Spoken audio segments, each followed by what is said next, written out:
Assalamualaikum warahmatullahi wabarakatuh. Di sini kami kelompok 5 akan membahas tentang profil Rasulullah sebagai pendidikan ideal. Siapa yang tidak kenal dengan Rasulullah Muhammad SAW? Beliau adalah Nabi dan Rasul utusan Allah. Rasulullah SAW tidak hanya diutus oleh Allah Subhanahu wa Ta'ala sebagai Nabi dan Rasul saja, akan tetapi beliau juga mengemban tugas penting, yaitu sebagai pengajar dan pendidik umat terbaik sepanjang masa. Rasulullah SAW pernah bersabda dalam hadisnya, yang artinya, Allah tidak mengutusku sebagai orang yang kaku dan keras, akan tetapi mengutusku sebagai seorang pendidik dan mempermudah.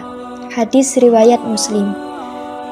Di dalam hadis tersebut mengisyaratkan bahwasanya Rasulullah SAW adalah seorang pendidik yang selalu mengedepankan fleksibilitas di dalam mendidik. Yang kedua, Rasulullah SAW adalah seorang pendidik yang senantiasa memberikan kemudahan-kemudahan.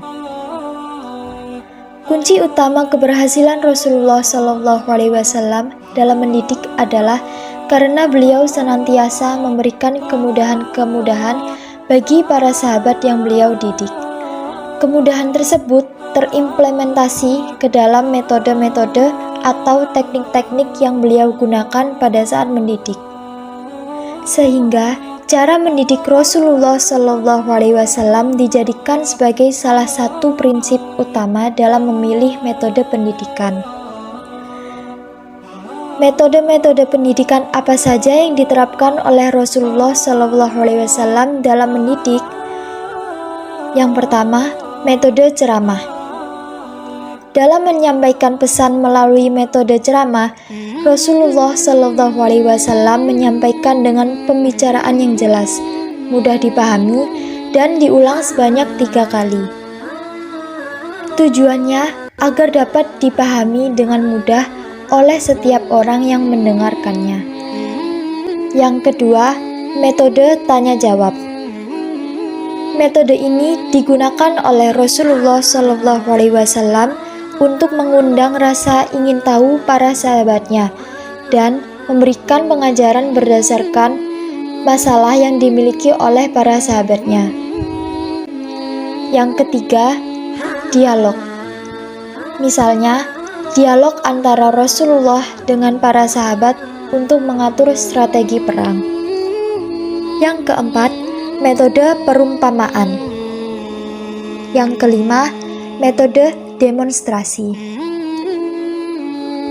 Metode ini dilakukan dengan memberi contoh, khususnya yang berkaitan dengan masalah ibadah, seperti sholat, haji, dan lain-lain. Yang keenam, menceritakan kisah-kisah umat terdahulu, seperti kisah Qorun, kisah Musa, dan lain-lain. Metode ini digunakan khususnya dalam masalah akhlak. Yang ketujuh, metode pembiasaan. Metode ini dengan cara membiasakan kaum muslimin sholat berjamaah. Yang kedelapan, metode hafalan. Misalnya, para sahabat dianjurkan untuk menjaga Al-Quran dengan menghafalkannya.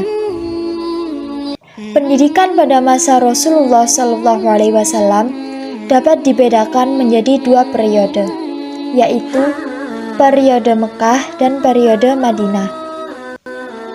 Pada waktu Rasulullah di Mekah, pendidikan agama Islam terfokus pada pembelajaran Al-Quran dan hadis, dengan penekanan pada akidah dan pokok-pokok agama Islam.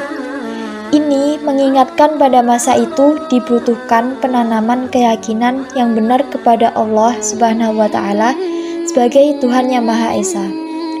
Selain yaitu pendidikan akhlak dan budi pekerti, sesuai dengan ajaran yang terdapat dalam Al-Quran dan hadis, serta pendidikan jasmani dan kesehatan, yaitu dengan memperhatikan kesehatan dan kekuatan jasmani, mementingkan kebersihan pakaian, tempat, dan makanan. Pada periode Madinah, Kurang lebih selama 10 tahun, usaha pendidikan Rasulullah Shallallahu Alaihi Wasallam yang pertama adalah membangun masjid. Rasulullah Shallallahu Alaihi Wasallam memperkuat persatuan di antara kaum Muslim dan mengikis habis sisa-sisa permusuhan, terutama antar penduduk Ansor dan penduduk Muhajirin. Materi pembelajaran pendidikan Islam di Madinah ditambah dengan pembelajaran baca tulis. Dengan demikian, pada zaman Rasulullah Shallallahu Alaihi Wasallam tidak hanya dikenal pendidikan Islam. Itulah tadi pembahasan tentang profil Rasulullah sebagai pendidikan ideal. Semoga video ini dapat bermanfaat bagi kita semua. Amin. Wassalamualaikum warahmatullahi wabarakatuh.